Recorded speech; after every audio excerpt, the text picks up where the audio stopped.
Olá pessoal, aqui é Kleber Galúcio, professor dos cursos de extensão do Instituto Infinet, e nessa screencam nós observaremos como é que podemos usar perspectivas no Illustrator. Bom, as perspectivas elas podem ser geradas através dessa ferramenta, que é a ferramenta Perspective Grid, ou através do atalho Ctrl+Shift+I. Tá? Ctrl+Shift+I ou Command+Shift+I também desabilita essa ferramenta, tá bom? Oculta a grade.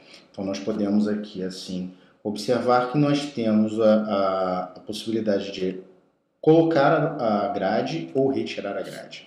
Essa grade de perspectiva possui uma linha do horizonte, a qual pode ser reposicionada. Tá? Nós temos também pontos de fuga para a perspectiva, tá? E nós temos a possibilidade também de movimentar essas grades para que a gente tenha um resultado de perspectiva um pouquinho diferente. Então, por exemplo, se eu clicar arrastar e reposicionar aqui a grade, nós poderemos montar uma nova perspectiva um pouquinho diferenciada. Também puxando a base dessa perspectiva para cima ou para baixo, tá bom?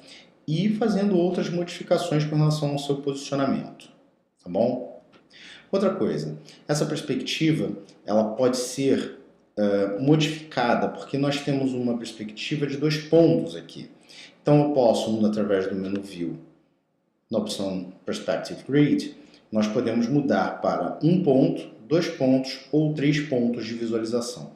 Nesse caso também, eu posso, aqui nesse painel ainda, nesse menu, a gente ainda pode salvar esse gradiente que a gente acabou de fazer. Então, eu vou salvar esse gradiente, vou dar um nome para esse gradiente de prédio, tá? E aí, quando eu salvar, essa pré-definição de perspectiva também aparece aqui no ponto que você acabou de criar. Tá bom? Quero voltar ao original, basta colocar aqui no To P Normal View, tá? E ele volta à sua perspectiva normal.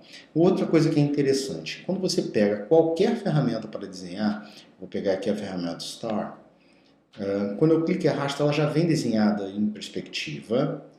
E outro detalhe, que se a gente pegar a ferramenta de seleção de perspectiva, ela traz aqui a profundidade dessa perspectiva ou a aproximação da perspectiva. Algo que acaba caracterizando a perspectiva é que o lado maior acaba sendo o lado mais próximo. Então, quanto maior o objeto, também mais próximo ele está, ou quanto menor o objeto, mais distante ele está. Ok? Outro detalhe é que nós podemos mudar qual a lateral vai ser utilizada, qual a perspectiva vai ser usada para o desenho desse objeto. Então, posso clicar e arrastar aqui com esse laranja selecionado, esse laranja referente a essa grade que está à direita, e assim a gente consegue desenhar o nosso objeto. Com a ferramenta de seleção de perspectiva, nós ainda teremos a possibilidade, no momento de clicar e arrastar, pressionar a tecla 1 para modificar a base desse desenho. Pressionar a tecla 2 para a perspectiva que vai ficar no solo, né, como se fosse um chão mesmo, ok? Ou aqui no caso o teto. Ou pressionar a tecla 3 para desenhar nessa perspectiva laranja, tá bom?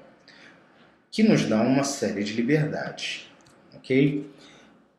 Um detalhe, se você pressionar a tecla Option ou Alt, você consegue duplicar esse objeto, respeitando essa perspectiva. Olha lá como é que fica bem legal. Ok? Outro detalhe que a gente tem que ficar atento é que, bom, se a gente tem a possibilidade de desenhar uma estrela, como seria a possibilidade de desenhar um prédio? Então eu vou pegar aqui a ferramenta retângulo, tá? Vou simplesmente obedecer aqui a grade E aí eu já posso também pegar a ferramenta de seleção de perspectiva, clicar e arrastar, pressionar a tecla 3 para mudar de perspectiva e Option para duplicar. Soltei, ele já fez aqui para mim um objeto na perspectiva. Para ficar mais interessante, eu posso criar um gradiente que vai me dar essa intenção de profundidade que eu quero aplicar ao meu objeto. Então, vou aplicar aqui um vermelho, vou aplicar outro vermelho desse lado. Então, ele me dá a impressão de que ele está meio que na perspectiva.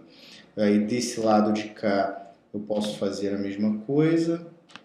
Deixa eu mudar aqui alguns parâmetros, só buscar uma outra cor um pouquinho diferente. Pronto, opa, não, essa não ficou legal. E aí a gente tem aqui ó, Command Shift I, como se fosse uma caixa, apresentação de uma caixa. Claro que alguns elementos precisam ser melhorados aí, mas já tem mais ou menos um volume. E aí a gente pode criar as janelinhas desse nosso prédio. Eu vou pintar aqui, nesse caso, vou colocar um cinza bem clarinho para um branco, para gerar também um certo volume, né? O gradiente tem esse poder de criar um volume. E aí aqui eu vou pressionar a tecla Option, vou puxar para fazer outras janelas, mais uma janela. Eu acabei fazendo um prédio que as janelas não estão legais, mas tudo bem. Vim aqui, ficou meio torto, né? Mas tudo bem. E vou criando as minhas janelinhas. Posicionando aqui, eu estou com a tecla Option pressionada para ficar duplicando o nosso objeto. Bom? Então, pessoal, essa aqui é apenas uma apresentação de como ficaria o nosso prédio, tá? Continuem praticando, inventem, façam outros elementos, tá bom? Pesquisem bastante para que vocês possam evoluir na questão de utilização do Illustrator e continuem assistindo as Screen Cams, tá bom? Até a próxima!